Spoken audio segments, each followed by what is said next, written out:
Parable in which Jesus talks about putting on new clothes and old clothing and new wine and old odres is one. Let's say that the double parable of Jesus recorded in the Synoptic Gospels. That is, in Matthew, Mark, and Lucas. And this is a small parable that generates some doubts in many people, after all, what Jesus was wanting to say when he referred to putting new cloth and old cloth, putting new wine and old odres. Finally, what Jesus wanted to say with all this. The first thing we need to do to understand this parable is to look at the context in which it appears in the New Testament text. When we read the biblical text, we can realize that Jesus pronounced this parable when he answered the question about why the disciples of John the Baptist and the Pharisees fasted. But their disciples did not fast. This is what we read in the Gospel of Luke, in chapter 5 and verse 33, where the text says the following, "And they told you, the disciples of John fast and pray frequently, as well as the disciples of the Pharisees, but yours live eating and drinking." Jesus answered, "Can you make the guests of the groom fast while the groom is with them? But it will come days when the groom will be taken from them. In those days they will fast up." Then he told them this parable. "No one takes off from new clothes and sewing him in old clothes. If you do, it will spoil the new clothes, and the patch of the new one will not adjust to the old woman. And no one puts new wine on old wineskins. If you do, the new wine will burst the odors, shed, and the odors will spoil. On the contrary, new wine must be put into new odres." So we can see that Jesus used two examples of easy understanding and had to do with the customs of that time. Jews were indeed familiar with the practices of mending old garments and fermenting wine in odres. And what is the meaning of this parable? The meaning of this parable concerns the contrast between the model of Judaism, followed by the religious of Jesus' time, and the new covenant. This parable says that the old ceremonial forms of the Mosaic law are inadequate to the new covenant in Christ, are inadequate to the message of the gospel of grace. So when talking about the new patch and an old cloth, basically Jesus says that it is inappropriate to try to sew the new covenant in the old Jewish ceremonial practices. In fact, it makes no sense to take a piece of cloth from a new outfit to mend an old outfit. This is because, in addition to spoiling the new clothes, the new cloth used on the patch can force the old fabric and make the tear even bigger. And Jesus reaffirmed this same principle by saying that no one puts new wine in old wineskins. And what is the reason for it? The reason is that the new wine, in its fermentation process, ends up breaking the old odres, ends up bursting the old odres. Therefore, new wine must be placed in new odres. And the odres were nothing more than containers made of animal skin, leather. And because of the elasticity of leather, people used this material in the process of fermentation of wine. The new wine was put into odres, but as it fermented, the pressure increased and stretched the odres. And an old odre had already been dilated to the fullest and no longer had the elasticity necessary for a new fermentation process.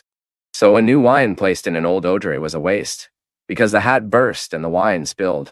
And that means that when speaking of new wine in old wineskins, Jesus was saying that the ceremonial rituals observed in the ancient covenant did not include the reality of the new covenant. In fact, the rituals of the old covenant only pointed to the new covenant. They fulfilled their role and ceased. So, like putting new wine in old odres. And that was the great mistake of the Pharisees of Jesus' time, who tried to fervently maintain their legalistic practices, which were not necessarily recommended in the Torah, but were preserved by oral tradition. And an example of this is precisely the practice of fasting. As we saw in the biblical text, Jesus spoke this parable, motivated by a question about fasting. Even it is important to understand this point because some people think that in this parable Jesus is condemning or discouraging the practice of fasting. But that is not the case. Also because in the same text, Jesus announced that the moment would come when his disciples would also fast. What, in fact, Jesus was then disapproving was exactly the traditions of that caste Judaism, followed by the religious of his day. And where is the fasting in this whole story? Fasting was observed in Old Testament times, especially in periods of crisis, calamities, and when the nation raised the Lord a public cry. And besides, we also read in the Bible about people who sometimes practiced fasting in a kind of personal devotion, and fasting was prescribed in the Mosaic Law. The law required the observance of fasting on the Day of Atonement, that is, in the law of God to Israel. Fasting was an annual practice.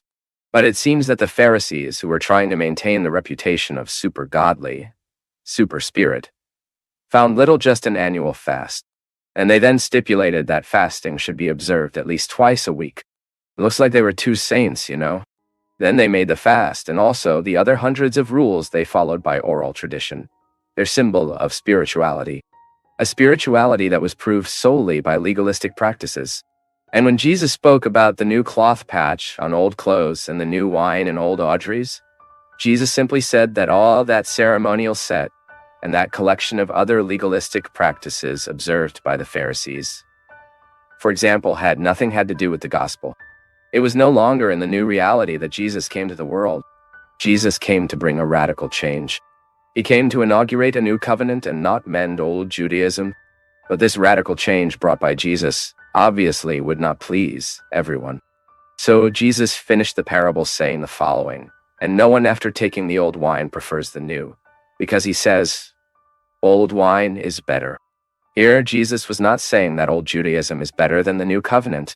What he was saying is that many of those people who were used to the old wine didn't even want to taste the new wine. They were satisfied. They thought they were very holy and were comfortable with all that system. So it didn't like those people like the way Jesus threatened the structure of the model they followed. So that's it. I hope you have managed to understand here in a nutshell.